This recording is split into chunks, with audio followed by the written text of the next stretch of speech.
생생한 농업, 농어촌 소식을 전하는 생생그린 리포트. 안녕하세요, 김영입니다. 본격적인 무더위가 시작되면서 몸보신을 위해서 삼계탕 드시는 분들 많으시죠? 삼계탕 하면 중요한 재료인 이 약초를 빼놓을 수 없는데요. 최근에는 세계 최초로 수경 재배에 성공을 했다는 특별한 약초 지금 만나보시죠. 네, 안녕하세요. 저는 지금 신비의 약초가 자라고 있다는 현장에 나와 있습니다. 이곳의 약초는요, 조금 특별한 방법으로 재배되고 있다고 하거든요. 자, 약초를 만나러 저와 함께 가시죠. 약초가 자라고 있다는 이곳은 충북 음성입니다. 특별하게 재배되는 약초를 찾기 위해 들어간 비닐하우스. 이곳저곳을 뒤져봐도 약초는 보이지 않던 그때, 오!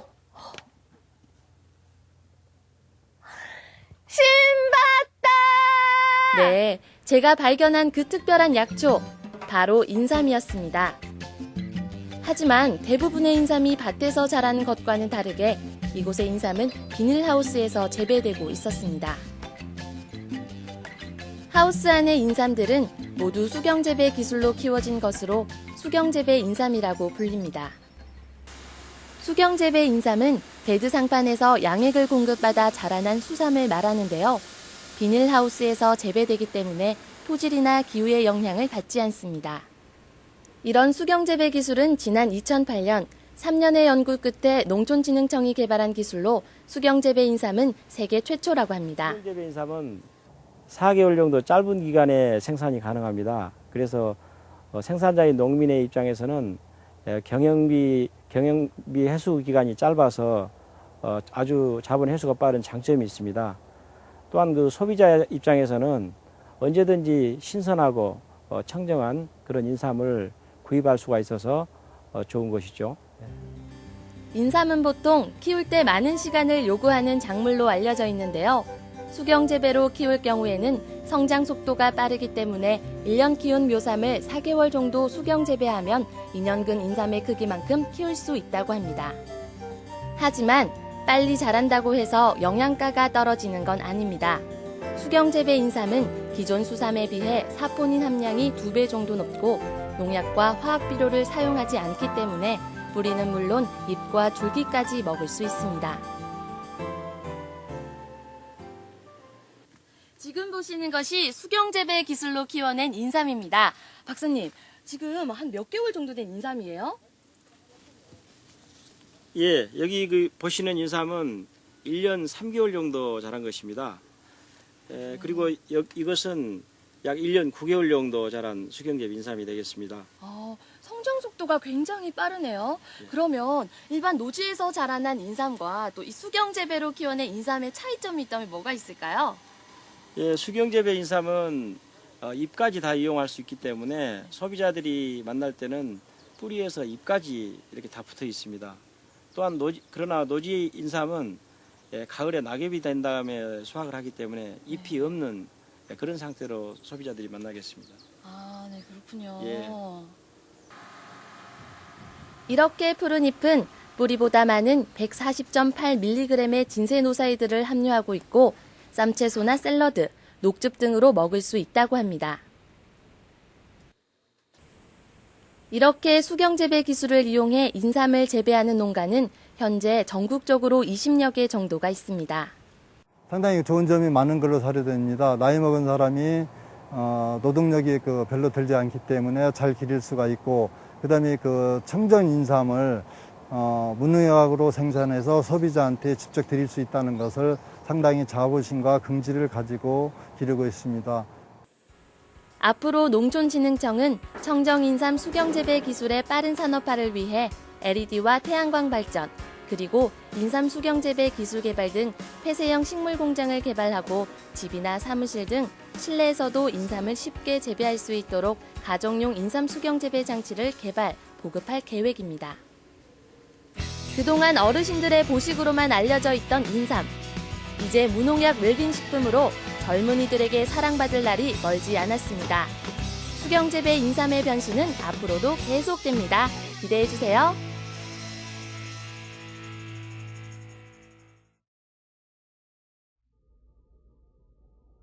네, 수경재배 인삼은 내년부터 본격적으로 국내 유통뿐만이 아니라 수출도 추진될 예정이라고 하니까요. 해외에서의 성공도 기대해 보도록 하겠습니다. 여러분 혹시 파이버데이라는 말 아십니까? 하루에 5가지 색상의 과일이나 채소를 섭취해서 건강을 지키자는 말인데요. 크기도 앙증맞고 또 색상도 다양한 이 채소들을 먹으면 될 것 같습니다. 크기는 작지만 영양은 풍부한 미니 채소의 매력 속으로 여러분을 초대합니다. 경기도 화성의 비닐하우스. 5색깔을 자랑하는 미니 채소가 있다고 해서 찾아가 봤습니다. 안녕하세요. 네, 안녕하세요. 예. 아니, 여기 뭐 특별한 채소가 있다고 그래서 왔는데요. 지금 보니까 이거 가지인 것 같은데, 가지 맞나요? 너무 작아요. 네, 가지 맞습니다.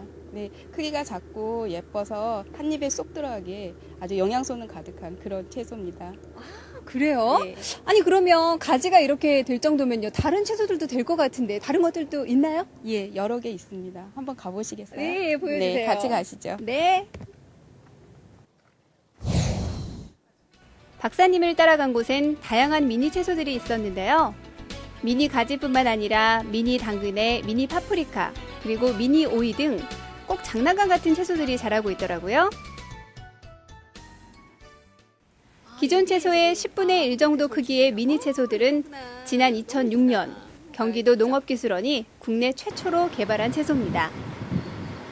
최근 그 소비되는 채소들은 그 색깔이 곱고 그다음에 맛이 뛰어나고 기능성이 우수하면서 소형 다품목화 추세입니다. 그래서 여기에 맞춰서 저희가 그 모양은 작으면서 귀엽고 또한 색깔이 고우면서 기능성이 우수한 그런 채소들을 모아서 오색 미니 채소라는 걸 개발하게 되었습니다.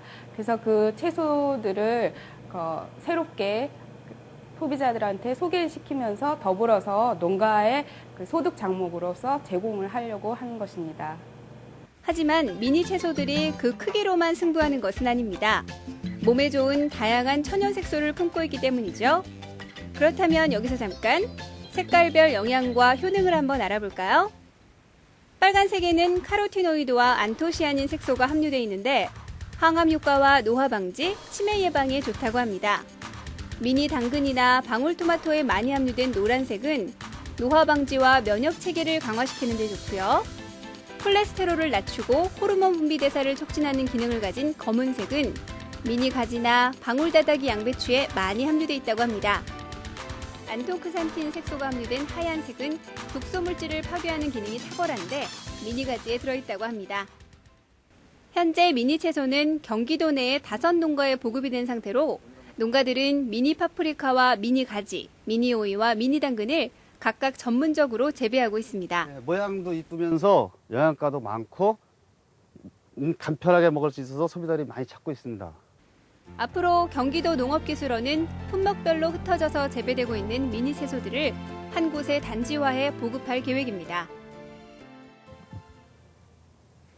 한 입에 쏙 들어오는 귀여운 미니 채소, 웰빙을 넘어 눈도 즐겁고 입도 즐거운 오감 만족 오색 미니 채소로 여러분도 맛있는 여름 보내세요.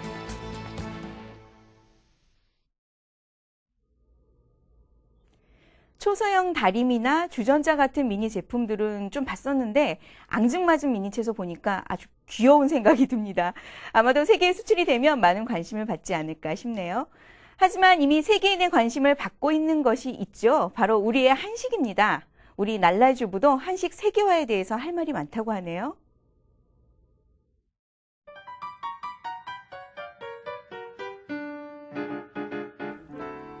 날랄주부의 하루나기. 유럽과 북미 지역 수출이 연초 예상보다 부진한 결과에 정부는 에휴 정말이지 우리나라는 수출 아니면 딱히 외화 획득할 길이 없는데 말이야. 이집트나 이태리 봐봐. 그저 조상이 남겨준 유산 갖고 자자손손 관광으로 벌어먹고 살잖아. 그런 거 보면 우리 조상들도 뭔가 의리 번쩍한 유산 좀 남기지 싶다니까. 우리나라는 철광석, 텅스텐 같은 광물 자원부터 섬유, 신발, 철강, 선박, 섬유, 자동차, 반도체, 전자제품들의 수출을 전 세계에 해오고 있습니다.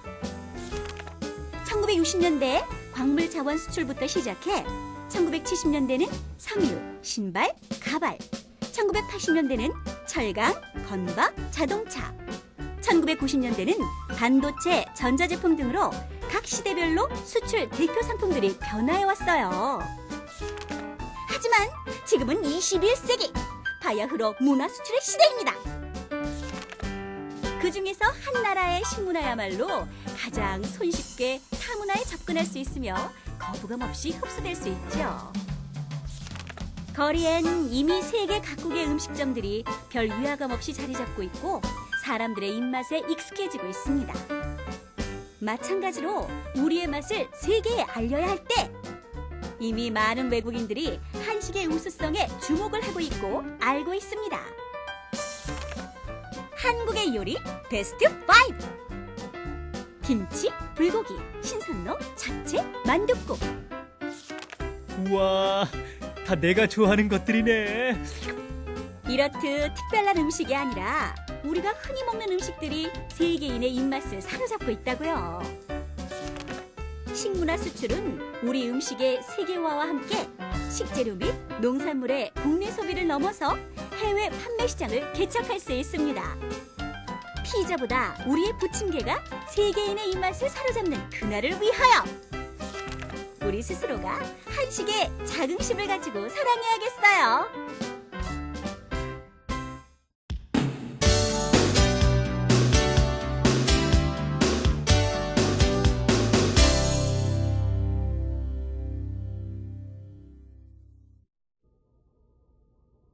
이번 코너는 싱싱한 농식품 정보와 재미있는 농어촌 소식을 전하는 그린 365 시간입니다.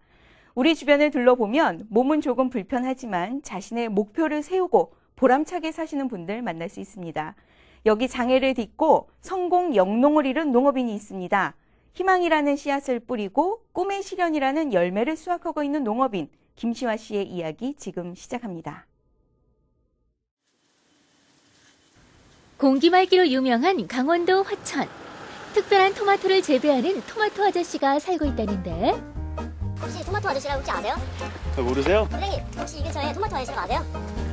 나한테 대표하지 말라니까요. 난 혹시 토마토 아저씨라고 아세요? 네? 토마토 아저씨요. 토마토 아저씨, 요쪽에. 아주머니 말씀 따라 간 곳엔 웬 비닐하우스 한 채가 있었는데 하우스 안에는 분주히 일하는 사람들뿐.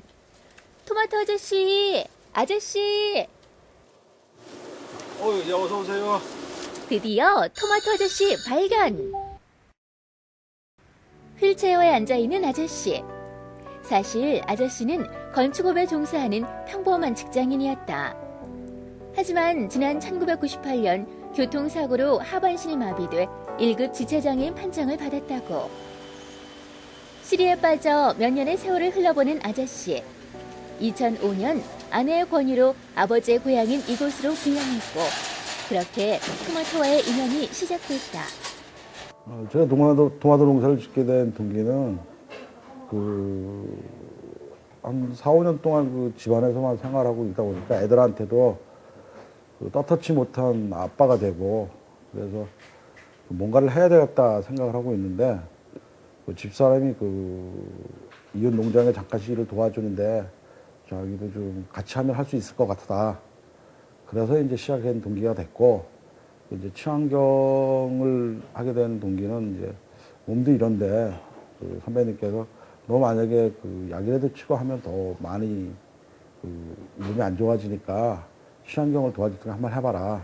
그래서 그런 도움으로 이제 친환경 토마토를 하게 됐어요. 휠체어에 의존한 몸으로 7,000제곱미터에 이르는 토마토 농사를 하는 아저씨. 대부분의 시간을 비닐하우스에서 보낸다는 아저씨는 토마토 줄기 관리는 물론 토마토 포장에 이르기까지 토마토 하나하나에 사랑을 주고 있다. 이렇게 아저씨의 사랑을 받은 토마토들은 모두 친환경 무농약 토마토. 이렇게 건강한 토마토가 재배될 수 있었던 가장 큰 이유는 아저씨와 농촌진흥청과의 인연 때문이라고. 토마토 농사 시작부터 아저씨는 농촌진흥청으로부터 유기농 기술을 지도받았다. 알차게 연근 탱탱한 토마토의 뒤에는 비법이 숨어 있었던 것. 그 비밀은 바로 미생물 배양액. 토마토의 생육을 촉진하기 위해 일반 비료 대신 사용되는 미생물 배양액은 미생물을 키우는 먹이에 미생물 종균을 넣어 미생물을 배양해 만든다. 미생물은 연구 장비로 키우면 보통 3일이 걸리지만 일반 농가에서는 5에서 7일이 소요된다.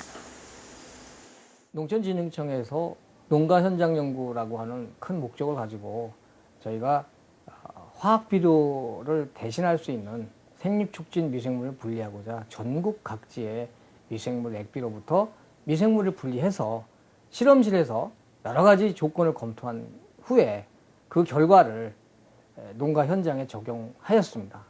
그래서 농가 적용을 한 결과 도마도 한 품목에 국한이 되었지만 지금 현재까지 생산량, 도마도의 양, 질 모두가 농민이 그런 만족할 만한 결과를 얻을 수 있었습니다.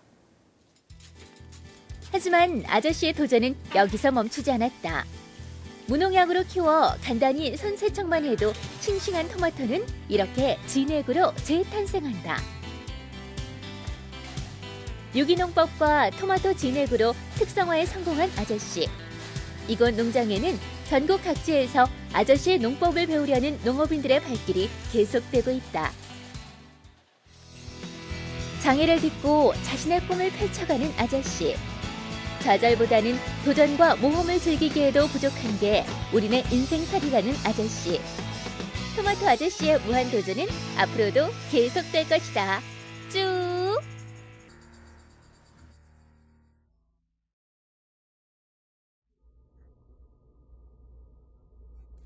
일하기 불편하실 텐데도 유기농, 친환경만을 고집하는 김시화 씨의 뚝심 있는 모습 정말 멋집니다. 우리 생그린에도 뚝심 있게 환경 이야기를 펼쳐주는 코너가 있죠. 이번 주 생생환경 칼럼에서는 자연공원법에 대한 이야기 들어봅니다.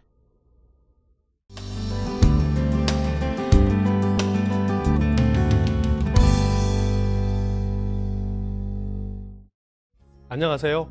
녹색연합 정책실장 윤상훈입니다.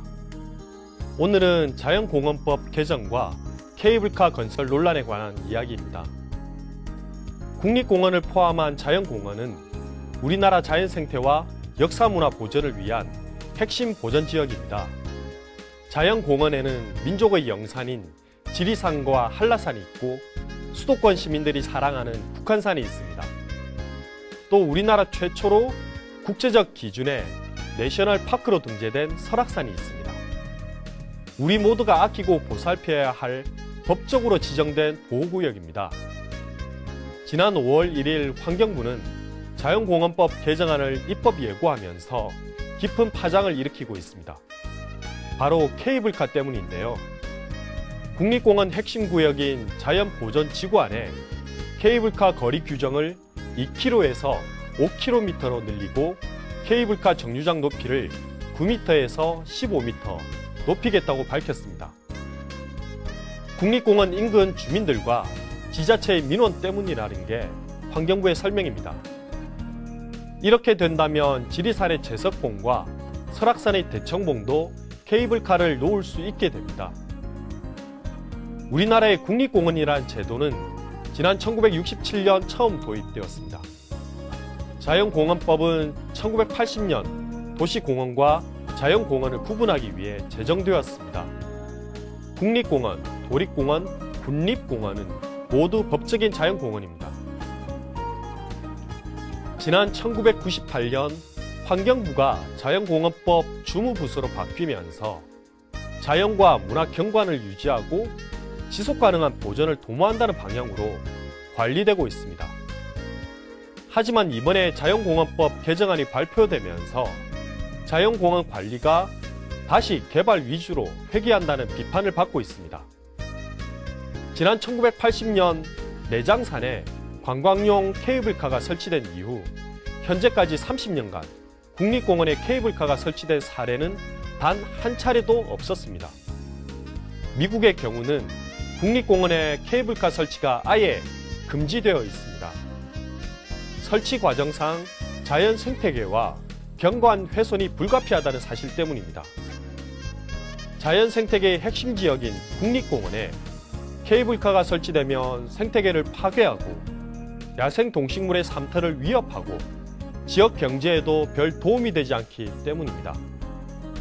지금부터 20년 전 무주군과 전라북도 민원을 이유로 당시 건설부와 내무부가 덕유산 국립공원 자연보전지구에 무주 리조트 허가를 내줬습니다.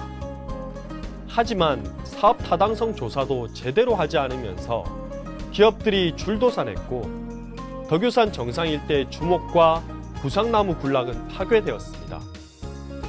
우리나라의 국립공원, 특히 이 중에서도 보존 가치가 높은 자연보전지구는 국토 면적의 2%에 불과합니다. 케이블카는 이러한 자연보전지구가 아니더라도 충분히 설치할 수 있습니다. 마지막 남은 자연생태계의 핵심을 돈벌이를 위한 수단으로 볼 것인지 아니면 미래 세대를 위해 남겨둘 것인지 지금 판단이 필요한 때입니다.